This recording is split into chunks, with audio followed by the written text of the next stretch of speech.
नमस्कार दोस्तों, हमारी आज की कहानी का नाम है वृद्धाश्रम। सुनो, आपने मम्मी जी से बात की क्या?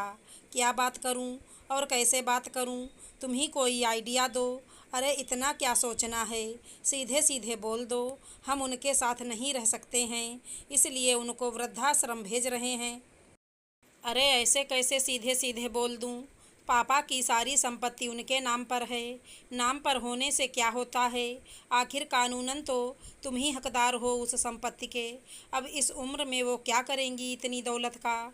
वैसे भी वृद्धाश्रम में उन्हें सारी सुविधा मिल ही जाएंगी।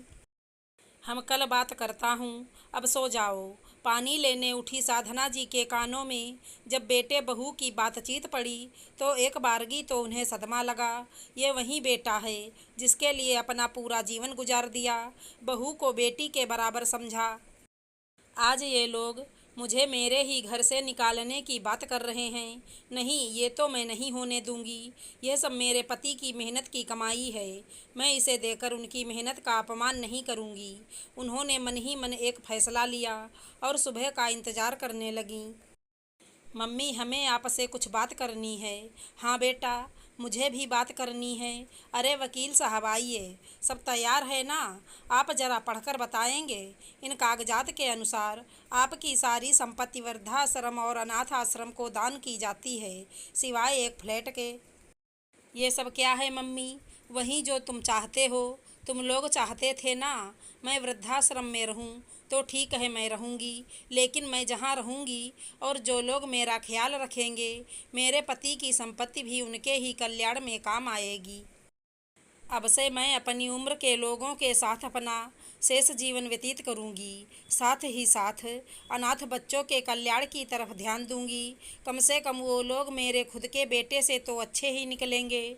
आप हमारे साथ ऐसा कैसे कर सकती हैं? आप माँ हैं मेरी। क्यों? जब एक बेटा अपनी माँ के साथ ऐसा कर सकता है तो माँ क्यों नहीं? बहू बोल रही थी ना कि वृद्धाश्रम में सारी सुविधा हैं, तो मैंने जो फ्लैट तुम्हारे लिए छोड़ा है वहाँ भी सारी सुविधा हैं। तुम लोग अपना सामान समेट कर जा सकते हो। अब माँ हूँ, इतना तो कर ही सकती हूँ तुम्हारे लिए। मैंने जीवन के सारे पड़ाव सम्मान के साथ व्यतीत किए हैं, तो जीवन का यह आखिरी पड़ाव कैसे बेचारगी में व्यतीत करती? अपनी संतान के साथ ऐसा व्यवहार करते हुए साधना जी को कष्ट तो हो रहा था, लेकिन अपने जीवन का यह पड़ाव सम्मान के साथ व्यतीत करने के लिए शायद यही सही फैसला था।